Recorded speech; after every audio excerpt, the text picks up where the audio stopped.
midnight, we're gonna let it all hang down. After midnight, we're gonna chug a... Welcome back, YouTube, to Icy Chap's Edge. I'm Icy Chap, and before I get to this knife, I'd like to ask my viewers for a little bit of feedback. I've done some reviews lately on fighting knives and knife fighting tactics, and I'd like to know if that's the kind of thing you'd like to see more of, or if you'd like to see me move back towards wilderness survival knives, utility knives, or maybe something else like bushcraft skills and other types of gear. So please take a minute, leave me some feedback, and let me know what you'd like to see, and I will try to accommodate. But for now, let's talk about a very high-value EDC utility knife. This is the Kershaw Oso Sweet. And for between 20 and 30 bucks, you get a heck of a lot of knife. First, let's talk about the blade design. It's basically a very straightforward, narrow blade. It's got nice flat edge for the first half or two-thirds of the blade, and then you've got some nice sweep to the latter third. Very useful utility shaped blade. Offers a couple different options. Number one, place your finger on the back of the spine and you can exert a lot of pressure but also control on that nicely sweeped latter third of the edge.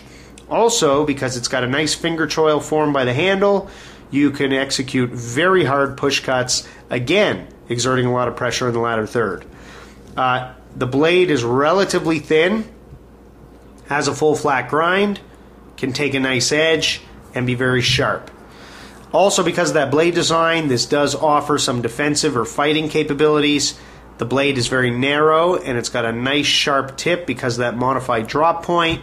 So as a stabbing weapon, it has some capability, and of course it's got some minor slashing ability given the shortness and the limitations of the blade. So a very decent basic utility shape, a good blade shape for a lot of different tasks. Let's move over to the handles. We have very inexpensive but durable fiberglass reinforced nylon. Also very lightweight. And if you notice, there are no reinforcing liners. So the knife is not going to be that robust or strong for certain tasks, but for basic utility tasks and cutting, it keeps it very lightweight and very nimble in hand. So not having liners is actually a plus. There's some decent texturing in that fiberglass reinforced nylon, so you've got some pretty good grip on those plastic scales.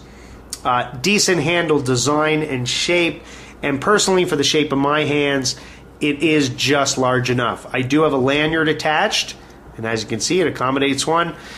So if I did have slightly larger hands, then having a lanyard would help. But overall, at that price point, nice, durable, and pretty well textured handle.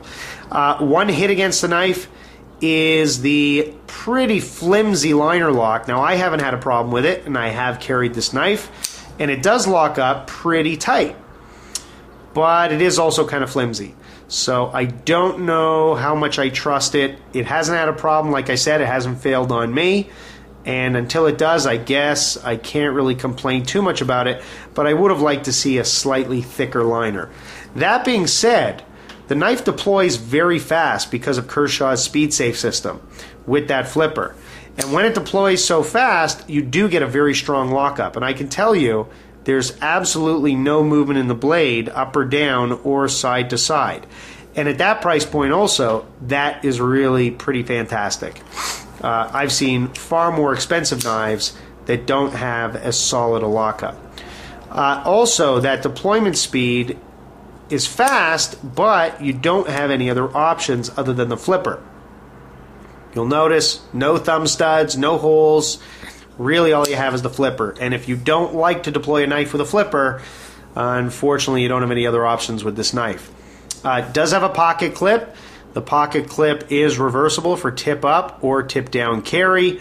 Only accessible for right-handed carry, not left-handed. But again, you generally get what you pay for. The knife can be taken apart with the screws if you do have to clean it or if somehow that mechanism malfunctions. But if I had a problem with that, I would probably just send it back to Kershaw. So overall, it has a lot of utility thanks to the blade shape. Very durable and nicely shaped handle, very lightweight. Decent liner lockup, although it does appear to be flimsy. And it's got a decent reversible pocket clip. So overall, at that price point, that's pretty phenomenal, right? Well, the major hit against the knife is the blade steel. It is AUS 6, and not very well heat treated AUS 6 at that. I know because I've used the knife, and I can tell you that after just about a day of basic cutting tasks, the knife will dull fairly quickly. That being said, AUS 6 does take a pretty good edge. It just doesn't hold it. So if you don't mind touching up the knife on, let's say, the Spyderco Triangle Sharp Maker, all you really need to do is touch the knife up on the corners and flats of the fine stone, and you are going to put a razor sharp edge back on it. So if you're willing to do that, that's not a huge inconvenience, then I would say this might be a very good choice for you. Again, the price point is between 20 and 30 bucks. Very inexpensive knife and a lot of utility for the money. Also, the fact that it offers some defensive capabilities as a last-ditch weapon, I think also improve the score of the knife. So overall, I give the Kershaw Oso Sweet a pretty solid 7 out of 10. Really no reason not to go out and get one, especially if you're looking to carry a knife that you don't want to worry about losing. So that's my review. Hope you enjoyed it. Leave comments, subscribe, and have a good one. Talk and suspicion.